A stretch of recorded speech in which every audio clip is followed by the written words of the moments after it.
Alkynes react very similarly to alkenes. So here we have an alkene. If I treat that with HCl, this is hydrohalogenation. We know that the major product is going to be the Markovnikov product. And a very minor product will be the anti-Markovnikov product. I kind of wanted it black here. Here we've got this guy, right? And this is a alkyne, right? The pi bond is still nucleophilic, so it's still going to form that bond. What happens though is you still get about, 56% of the Markovnikov and 34% of the anti-Markovnikov. But the point is that the Markovnikov is still the major product, right? And the reason is, in the initial step, right, we're going to make a carbocation. I have a choice. I can either make this one or this one. All right, so we call the left one a secondary vinyl. This right one is a primary vinyl carbocation, and which is more stable. Neither one is really good, but the secondary vinyl at least is stabilized by these adjacent carbon-hydrogen bonds by hyperconjugation. So this is why we get the Markovnikov product.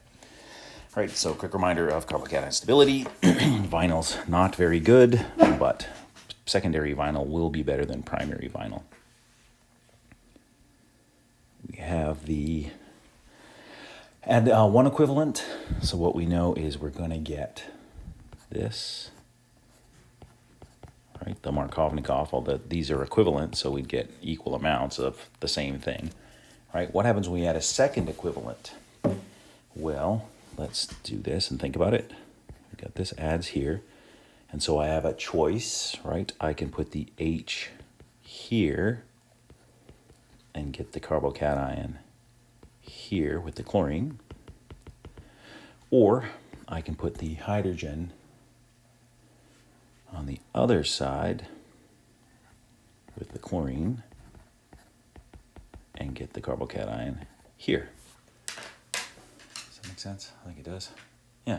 All right, so which one is more stable? They're both secondary carbocations, but we've seen before that halogens and alcohols with their lone pairs can stabilize that. So we get a resonance structure here where chlorine, right, donates its lone pair in,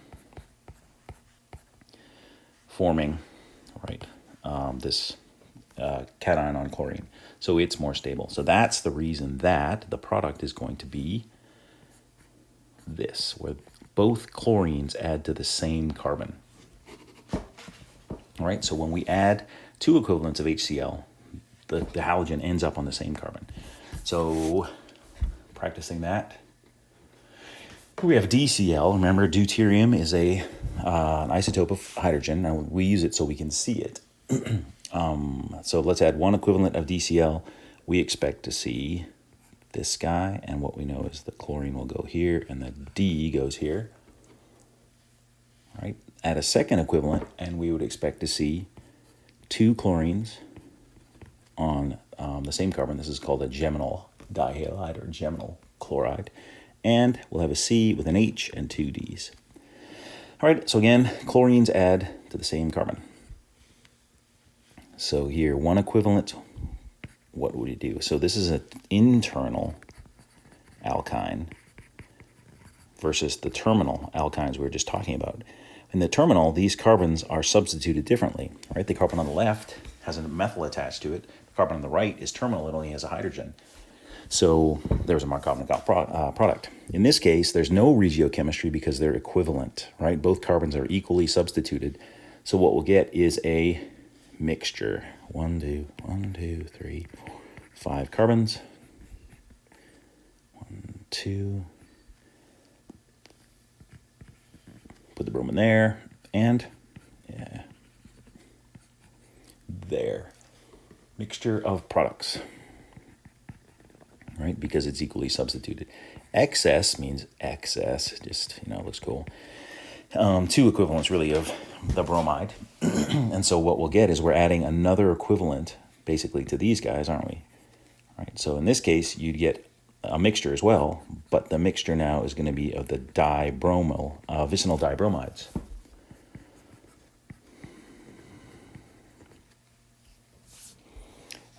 what happens if I add Br2, do you think? You are exactly right. I'm going to add a bromine, and I get a bromine. Interestingly, they add trans to each other. Here, if I add excess, we get 2 bromines on this carbon and 2 bromines on this carbon. Right? Again, all the chemistry is happening on these carbons. Right? 1, 2, 1, 2, 2, 1, 2. I guess I'll finish it out here. There we go. All right. Okay, so we can add HBr, we can add HBr2.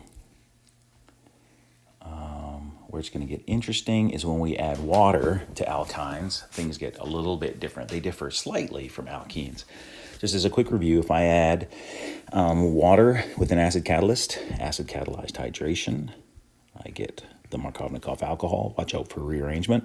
Oxymercuration, demercuration, I get the Markovnikov alcohol again, right? Don't worry about rearrangement. Hydroboration oxidation gives me the anti-Markovnikov alcohol. Don't worry about rearrangement. So what happens when we do the same thing to an alkyne? Now these are essentially oxymercuration conditions. So instead of and water, right, followed by reduction, the reagent changes a little bit, but it's sulfuric acid, H2SO4, with mercuric sulfate, HgSO4. So we still share a mercury with this, and water. And what you get is the Markovnikov alcohol, right? The OH goes there. You're still just reacting with a single pi bond, just like with the alcohol, or sorry, with the alkene. The alkene, you have no more pi bonds, so it's strictly an alkyl alcohol. In this case, you keep the alkene. So this is called an alkene. Well, it's called an enol. Because it has both an alkene and an alcohol, it's called an enol. And I would say it's the Markovnikov enol. What's going to happen is this guy's going to undergo a process called tautomerization, and he's going to become this. So enols can tautomerize to give you ketones. And the mechanism for this is this. So here's our enol, right? We've treated our alkyne with H2SO4, HgSO4, and water. And we are going to, let's see, what do we have? So what we know is that alkenes are nucleophilic, alcohols are nucleophilic, right? What do we have to do? What's the difference between these two structures? Here we have the OH bond, right? Here we lose that OH bond, but we form a new CH bond. So I need to put a hydrogen here. So this is what we're going to do first, is this guy, the alkene is nucleophilic, we know that. It's going to reach out and form a CH bond. And this is cool because this pair of electrons, right, is going to help push that away. Right? If I develop a positive charge on this carbon, those electrons on oxygen can come down by resonance and stabilize it. In this reaction, we push them together. It happens kind of all at once. And now what we have is this CH3, right? Our new H has been added there, plus water, and a positive charge here. What do we need to do to go from here to here? Right, we just need to deprotonate.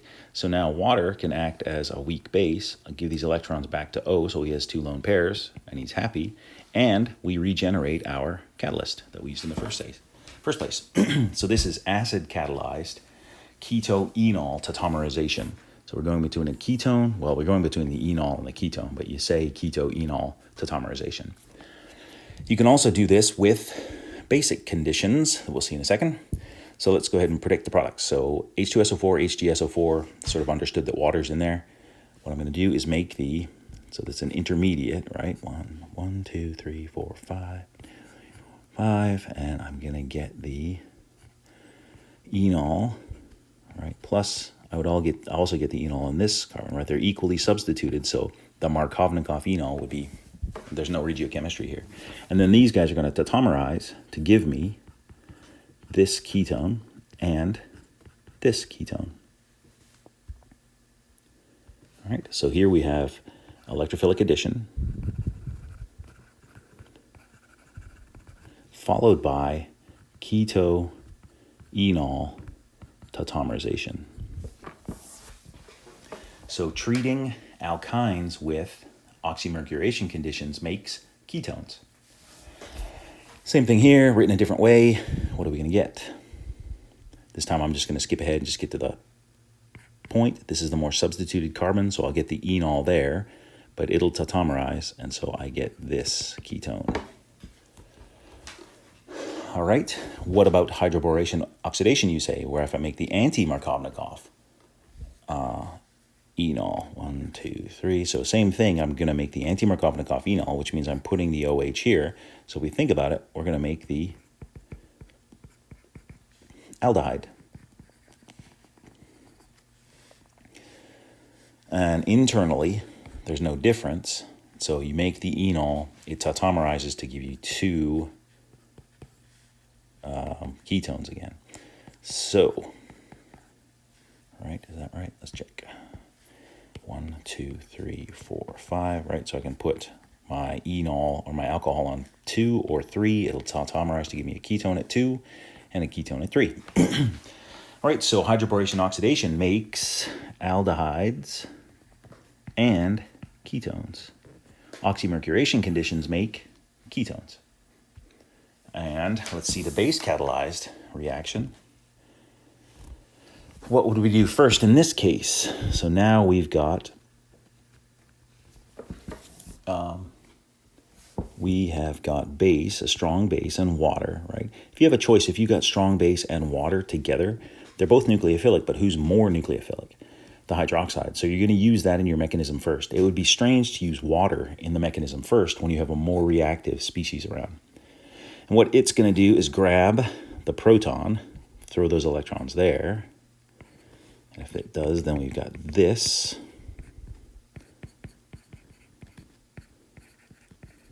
All right, and we're close, aren't we? We need to put a hydrogen on that carbon. And so we just made water, didn't we? So this guy, just like with the acid catalyzed one, those electrons are going to push down, forming a pi bond, helping this guy attack. It's going to make the alkene even more electrophilic. And once it does that, we're done. And we've regenerated our hydroxide. So it's base catalyzed keto-enol tautomerization. Right, again, we're going from the enol form to the keto form. You should be able to write both of these mechanisms, these arrow mechanisms. All right, let's predict the products here. So you have a terminal alkyne, right? 1, 2, 3, 4. Remember, that's a carbon. Hydroboration oxidation will make the anti-Markovnikov enol, which then will tautomerize to give you the aldehyde. All right, same thing here. Oxymercuration conditions, we know, give you the Markovnikov enol, which will tautomerize to give you a ketone. So now we have a couple more ways to make aldehydes and ketones. What's the other way we can make aldehydes and ketones? Right, ozonolysis or acidic KMNO4 will give me ketones, aldehydes, and carboxylic acids. All right, a couple new things there. Really quickly, the addition or the reduction of alkynes. So if you carefully add one equivalent of hydrogen, which you can't do, right? So it's just too reactive for this. What you'll get is the alkene, as we know. So this is syn addition, right? We remember that the catalyst, the palladium catalyst, holds the electrons and the hydrogen atoms, and they add at the same side. We can't stop here.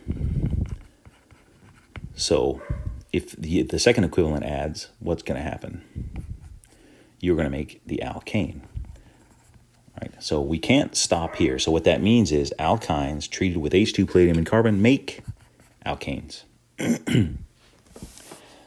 A cool thing about reduction of alkynes, though, is you can take the catalyst, right, the palladium carbon catalyst, and this guy Lindlar poisoned his catalyst, which just means he put a bunch of palladium, he put calcium carbonate, added some lead acetate, sometimes there's quinoline, there's a bunch of junk on there. That's what Lindlar's catalyst means. So Lindlar's catalyst, powdered barium sulfate, palladium, poisoned with quinoline. What that means is the catalyst just isn't as good. So it works, but just not as well. And what happens then is you can stop now at the cis alkene. So if I want to stop at the cis-alkene, I use Lindlar's catalyst, H2 Lindlar's catalyst. If I use lithium or sodium, a metal, and ammonia, liquid ammonia, we can make the trans-alkene. And this goes through a radical mechanism that we won't talk about.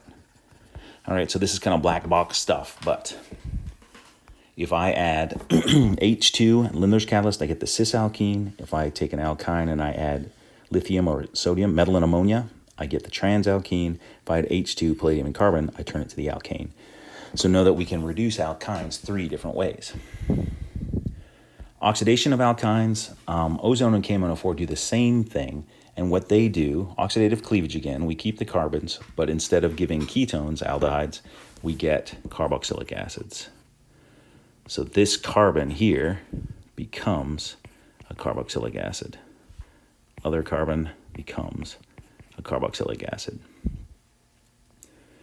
With KMNO4 on the terminal, we got 1, 2, 3, 4, 5. 1, 2, 3, 4. So I'm going to get a 4-carbon carboxylic acid. And this guy becomes CO2.